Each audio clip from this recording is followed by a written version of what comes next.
May hapon mga kaigsuunan. Happy Sabbath. Okay.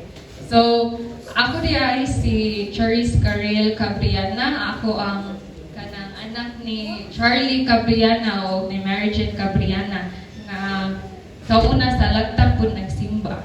So, kani ako ang karon nga kanta hatagan og reflection is Use Me Lord.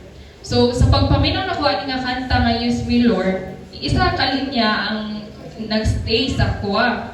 Naa diri, show me Lord what you have planned. Help me live as you command. So, as I reflected ani nga line, na ko na-realize nga sometimes, especially if batanaon pa ka ba, we spend so much time nga mangutanan sa Ginoo kung unsa mga big things nga iyahang kanang gusto para sa atoa. So, kanang ay ask nga Lord, unsa man akong purpose, unsa man ang imong plan para sa akong life. Pero kani siya nga song, nag-remind siya nga before God uses our future, He uses our present. So the song does not say, gamita ako ang success, Lord. It says nga, use my hands, use my voice, use my life.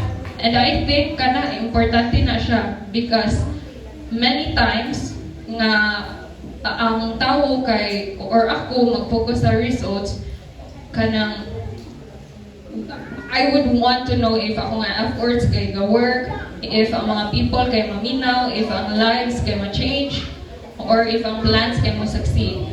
Pero faithfulness is not the same as controlling outcomes.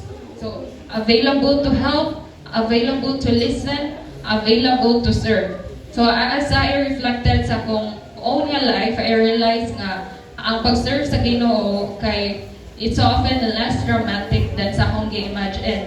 It may look like being the kind when nobody notices, and it may look like comforting a friend, keeping a promise, mag-do sa responsibilities well, or pag-show sa patience. So, the song also says, use me, Lord, to comfort and forgive. Nga, I think one of the clearest signs of discipleship na siya. Not just knowing God's word, but allowing iyang love, iyang grace, and forgiveness to flow through us, through other people. So, for me, ang message ng song kay simple, dili kinahanglan nga I know every detail sa plan sa Ginoo. Dili kinahanglan nga i-force na ko nga outcome. Dili kinahanglan nga I have to be extraordinary.